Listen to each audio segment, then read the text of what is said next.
tardes a todos y a todas.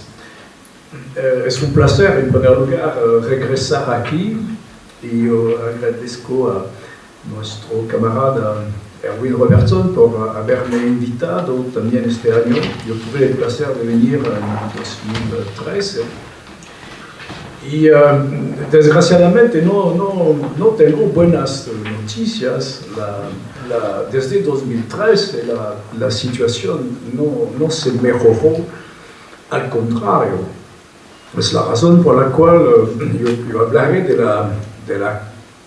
la glaciación del poder occidental y de la necesidad, en la medida de lo posible, de descongelar este proceso de globalización. La situación empeoró simplemente porque poco a poco la hostilidad crece entre todo el mundo. Hemos podido soñar alrededor de la época 90, cuando cayó el muro de Berlín, hemos un poco soñado que un tiempo de tranquilidad pudiera llegar y que nuestra generación, después de haber conocido el conflicto bolcheviques, entre comillas, no bolcheviques, después de este conflicto pudiéramos pensar que un poco de paz nos permitiría terminar nuestra vida tranquilamente. Y en realidad es totalmente al revés, que las cosas evolucionan. Todo el mundo observa la concentración de los medios de masas entre algunos oligarcas y el proceso de globalización para extenderse organiza el odio de cada uno en contra de su vecino. Entonces es el odio sistemático en contra de los pueblos, en contra de los países, en contra de las religiones, en contra de las razas, bueno, el odio de todos en contra de todos. Y frente a eso, la potencia que extiende este odio, es decir, las potencias globalitarias, en particular el mundo anglosajón de origen veterotestamentaria, este poder consolidó su estrategia y es la primera parte que me gustaría desarrollar. La primera parte es insistir sobre el fenómeno de la sufocación de todo el mundo a través de una metodología muy eficiente, la metodología que viene de la geoeconomía. Evidentemente, después, en la segunda parte, trataremos de enseñar que hay la posibilidad, o qué podemos hacer para desbloquear, para descongelar esta situación.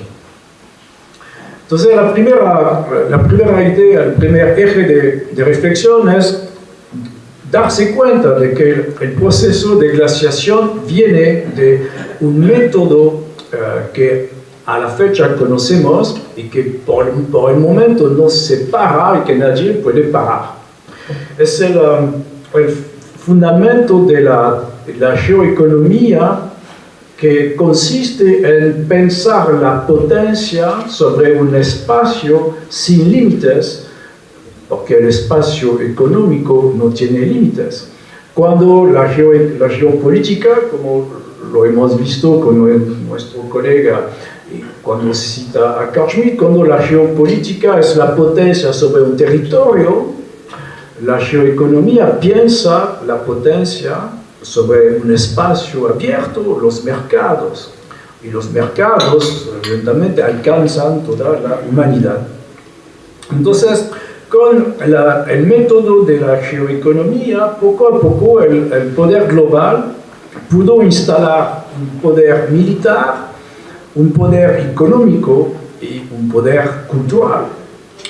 El poder militar es en particular el sistema de la OTAN, la Organización del Tratado de Atlántico Norte, que poco a poco reclutó a los antiguos países del este europeo, que trata de encerrar a Rusia son cosas semejantes en Asia del Sur para tratar de encerrar a China.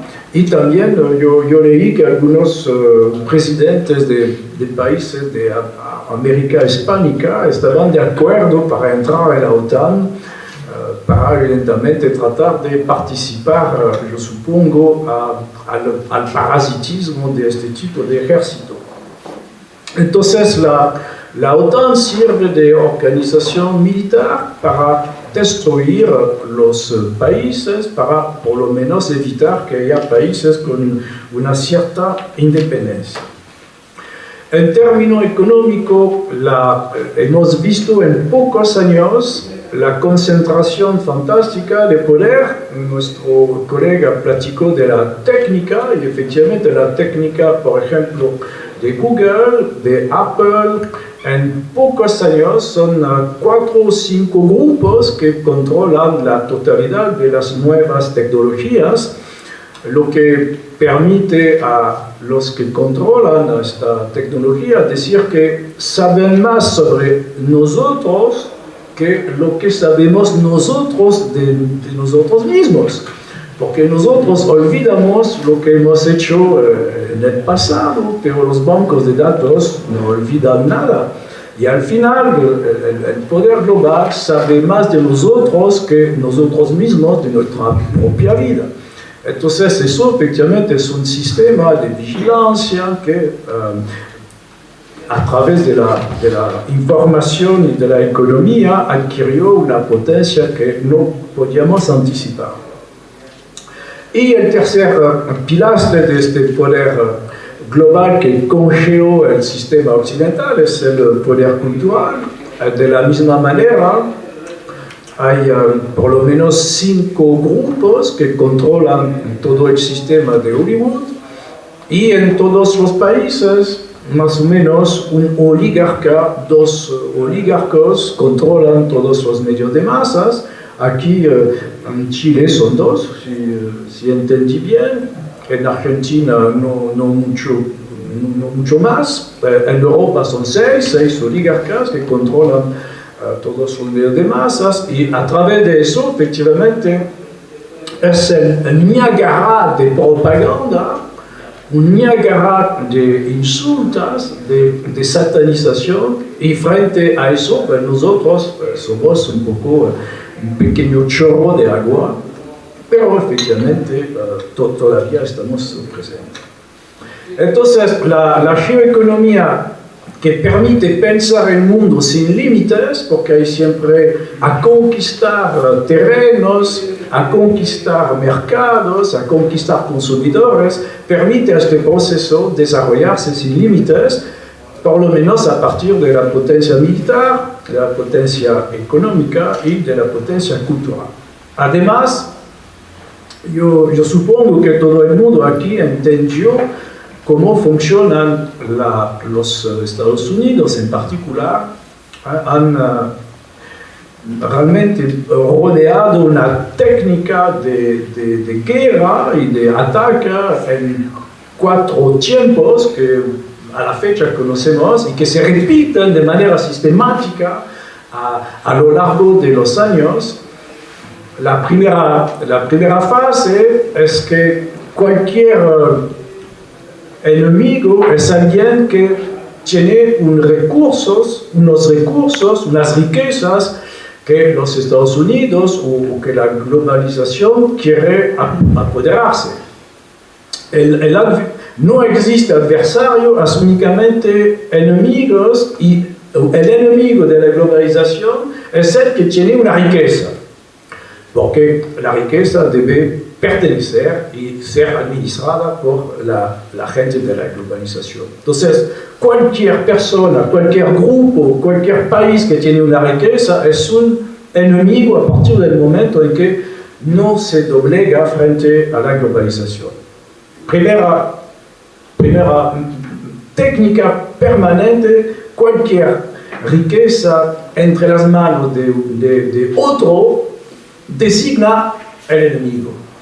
Segunda fase: este país o este grupo que tiene riqueza hay que, evidentemente, satanizarlo, porque no hay, en este mundo de la globalización, no hay la distinción que los europeos hacían entre el adversario y el enemigo. Los que han leído la Ilíada o que han visto la película de la Guerra de Troya saben que es posible honrar a un enemigo que luchó bien, con honor. En el mundo de los traficantes, de los hombres de negocios, en el mundo occidental esto no existe. Hay únicamente el hombre de negocios, el banquero, y enfrente de él, los que no están de acuerdo con él, los que no se doblegan, son enemigos a satanizar. Entonces, la segunda fase es la insulta permanente en contra de los demás para transformar cualquier persona, cualquier grupo, cualquier estado que no acepta ser robado tranquilamente. Este grupo, este estado se transforme en un diablo que hay que destruir, y entonces hay que buscar, tercera fase, tercera época, hay que buscar una manera de entrar en guerra. A un periodista que le pidió al final qué era el trabajo del presidente de Goldman Sachs, no sé si lo dijo sin pensarlo o si realmente quiso decirlo de buena voluntad, contestó: yo hago el trabajo de Dios. Entonces, efectivamente, si ellos son los dioses sobre la tierra, la satanización es obligatoria para cualquier persona que se opone a ellos, y sobre todo no pueden entrar en guerra los primeros. El bien no puede atacar. Entonces la tercera fase es la provocación. Hay que provocar la persona enfrente, o provocar el país, o provocar el grupo, para que el país o el grupo haga algo a partir del momento en que el grupo reaccione. Entonces es posible que el bien entre en guerra. Y la cuarta época es la guerra sin cuartel, pero para defender el bien, porque evidentemente el bien no ha atacado primero, reacciona a algo que hizo el país o el grupo. Entonces, metodología en 4 tiempos. El enemigo es el que tiene recursos, que la globalización quiere. El enemigo hay que ensuciarlo, satanizarlo. El enemigo tiene que hacer tiene que cometer un error, hay que provocarlo para que cometa un error. Y cuarto, el enemigo hay que destruirlo, la guerra sin cuartel, porque evidentemente la satanización es sin cuartel. Con eso, efectivamente, la situación se congela y estamos en un mundo que a la fecha sirve este sistema. El dinero no sirve para nada, sino a favorecer esta progresión de la invasión permanente de la globalización, y los dictates comerciales, porque los acuerdos comerciales que los países firman no son acuerdos, sino dictat. El modelo es el dictat de Versalles, después de la Primera Guerra Mundial. La relación no puede ser igualitaria, la relación siempre es entre las multinacionales, que deben tener poder, y los demás, y los países que deben doblegarse. Entonces, estos dictates comerciales permiten comprar lo que la globalización quiere gracias al dinero que se cree de manera sistemática. Entonces, eso es el panorama en el cual estamos.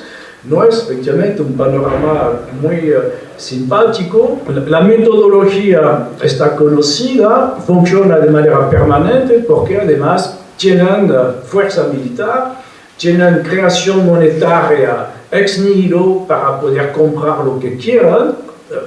La creación de dólar permite comprar la humanidad, es lo que están haciendo, y los acuerdos comerciales permiten efectivamente dar la oportunidad de comprar cualquier cosa. Frente a esta situación estamos en un mundo congelado, no habrá reformas, lo hemos pensado un rato después de la crisis de 2007 y 2008, hemos pensado que si pudiéramos obtener reformas de este sistema global, no, cada vez es peor, la situación no puede cambiar de manera interna a partir del proceso económico.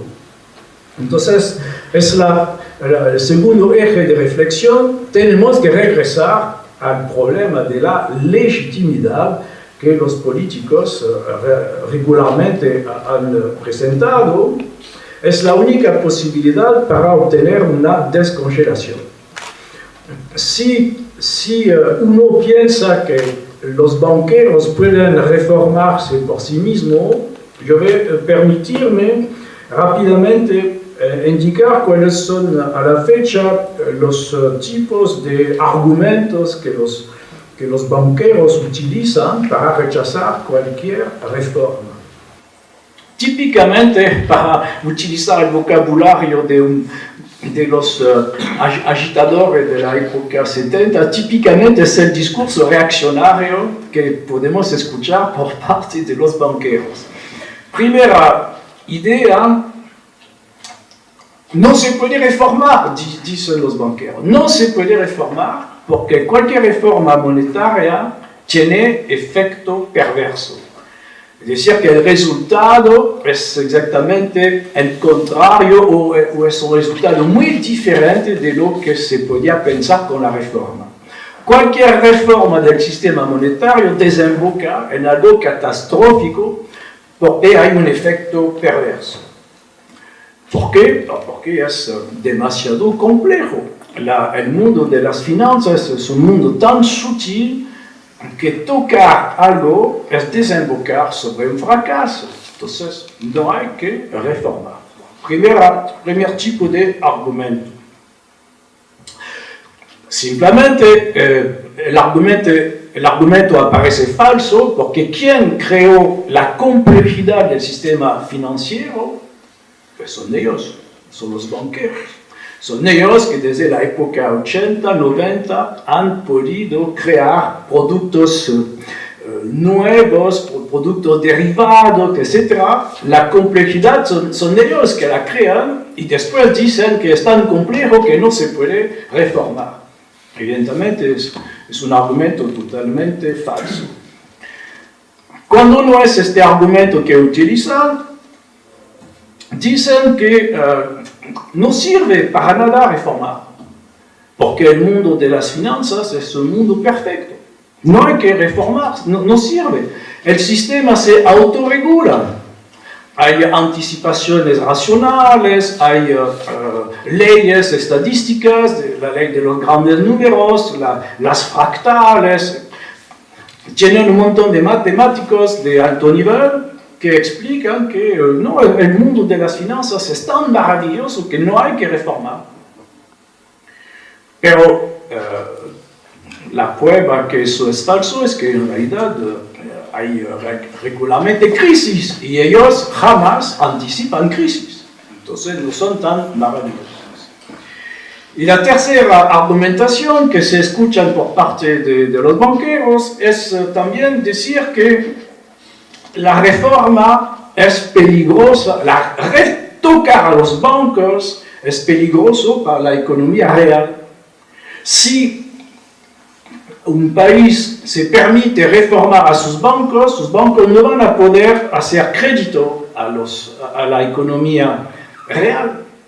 Entonces no hay que tocar los bancos si no pueden hacer su trabajo.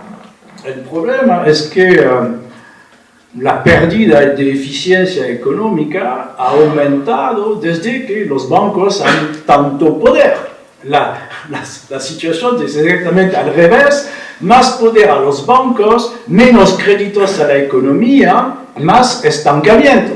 Entonces también la retórica bancaria parece totalmente reaccionaria.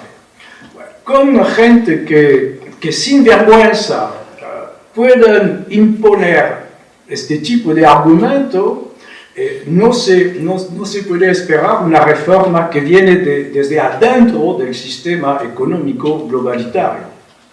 La única posibilidad, como siempre, va a venir del sector político, porque es únicamente dentro del sector político que podemos argumentar sobre el tema de la legitimidad. ¿Cuál es la legitimidad de este poder económico?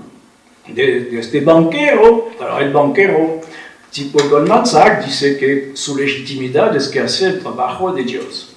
El problema es que la argumentación religiosa para la legitimidad ha perdido de su significación para nosotros desde las guerras de religión en Europa, por lo menos desde el inicio del siglo XVII. Efectivamente, los europeos se han peleado al nombre de Dios entre protestantes, católicos, y es después de eso, y muchos muertos, que el famoso francés Baudin desarrolló la tesis de la legitimidad que se encuentra en el bien público, en la colectividad, en el bien común, y el bien común es un bien común tanto a los protestantes como a los católicos. La religión se queda en el mundo privado y el debate político se hace en el mundo público. Entonces la legitimidad no puede venir a la fecha de decir que el banquero hace el trabajo de Dios. La legitimidad es pedir al pueblo, pedir a la población lo que ella quiere y considera como el bien común. Entonces, frente a la situación actual, tenemos un discurso que no se presenta como una tiranía, pero que en realidad funciona como una tiranía. La globalización funciona como una tiranía porque es un poder de hecho sin legitimidad, y eso en ciencia política es la definición de la tiranía. El tirano es el que decide sin legitimidad. El poder económico global es una tiranía stricto sensu. Frente a eso, debemos retomar la bandera de la legitimidad. La legitimidad está en la población, en un sistema de votación que puede efectivamente cambiar, pero es la población que debe decir lo que le parece el bien común de una época para una agrupación de personas.